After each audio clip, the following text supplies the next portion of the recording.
100 साल पुराने कब्रिस्तान से रूहें निकल कर अजीबो गरीब हरकतें क्यों कर रही थीं।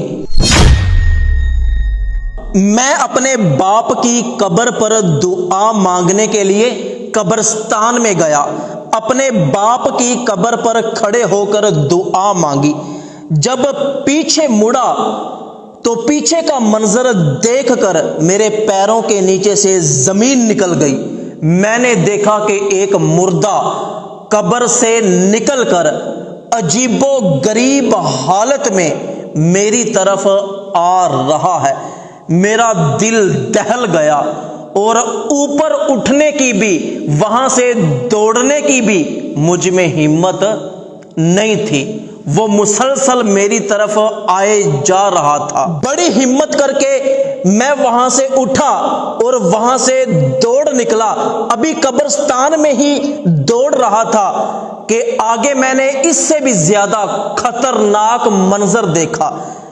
मैंने ये देखा कि एक मुर्दा जिसके नाक में और कानों में रुई है, वो कब्र से बाहर निकलकर कब्र के साथ टेक लगाकर बैठा हुआ है और वो मेरी तरफ देख रहा है और मुझे अपने पास बुला रहा है।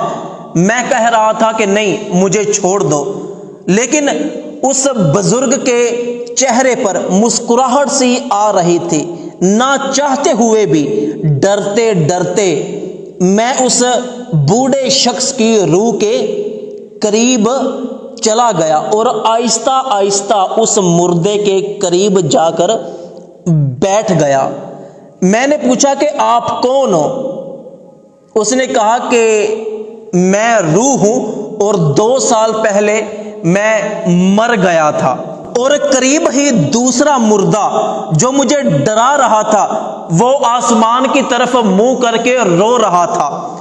तो मैंने उस बुजुर्ग आदमी की रूह से पूछा कि ये कौन है, ये ऊपर आसमान को मुंह करके क्यों रो रहा है? तो उस बुजुर्ग ने मुझे बताया कि इसके रोने की वजह यह है कि इसकी जो औलाद थी, इसने उसकी अच्छी तरबियत नहीं की थी, उनको दीन नहीं सिखाया था। इसके मरने के बाद वो कभी भी इसकी कब्र पर नहीं आए और उन्होंने इसके लिए कभी दुआ नहीं की, कभी भी इसको एसाले सवाब नहीं भेजा, इसलिए ये ऊपर मुंह करके रोता है। तो मैंने कहा कि बाबा जी, वो रो रहा है, आप मुस्कुरा रहे हो, इसकी वजह क्या है? तो उस बुजुर्ग ने मुझे बताया कि जब मैं मरा था तो मैंने अपने बेटे की अच्छी तरबियत की, उसे हाफिज़े कुरान बनाया। वो रोजाना मेरी कब्र पर आता है और सूरा यासीन पढ़कर उसका सवाब मुझे पहुंचा देता है।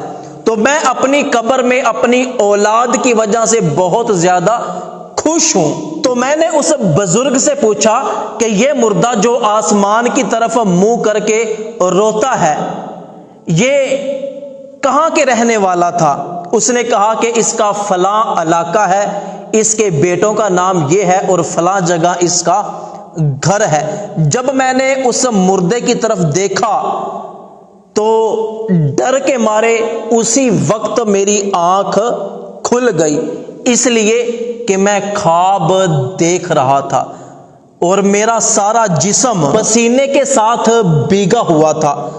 तो मैं सोचने लगा कि कैसा कब्रिस्तान, कैसे मुर्दे, कैसी रूहें। खैर, मुझे याद आया कि जिस मुर्दे को अजाब हो रहा था, उसका ये नाम उस बुजुर्ग ने बताया था और उसका ये इलाका है।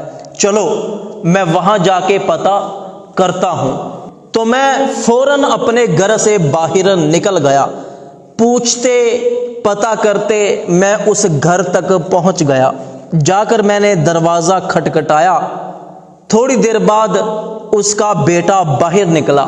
मैंने उससे सलाम किया, पूछा कि क्या आपका ये नाम है? उसने कहा कि हाँ, मेरा ये नाम है। मैंने पूछा कि तेरे अब्बू का क्या नाम है? उसने कहा कि मेरे अब्बू का ये नाम है। مگر آپ کیوں پوچھ رہے ہو؟ وہ تو 2 سال پہلے مر گیا تھا۔ تو میں نے اس کے بیٹے کو شروع سے لے کے آخر تک سارا واقعہ سنایا کہ اس طرح میں نے آپ کے ابو کو خواب میں دیکھا ہے، تو خدا را اس کے لیے دعا کیا کرو، اس کی قبر پر جایا کرو اور اس کے لیے فاتحہ خوانی کیا کرو۔ تو اس نے اپنے ماتھے پر ہاتھ رکھ لیا اور افسوس کرنے لگا کہ واقعی ہمارے گھر میں سے کوئی بھی اس کے لیے دعا نہیں کرتا، کوئی بھی اس کی قبر پر نہیں جاتا۔ تو اس نے اللہ پاک سے معافی مانگی کہ یا اللہ مجھے معاف کر دے، آئندہ میں اپنے ابو کی قبر پر جایا کروں گا۔ تو دوستو، وہ لوگ جو اپنے پیاروں کو دفنا کر بھول جاتے ہیں، ان کے لیے دعا نہیں کرتے، تو قبر میں ان کے لیے سخت آزمائش ہوتی ہے۔ تو قبرستان کا چکر لگایا کریں اور اپنے پیاروں کے لیے دعا کیا کریں، ان کے لیے ایصال ثواب کا انتظام ضرور کیا کریں۔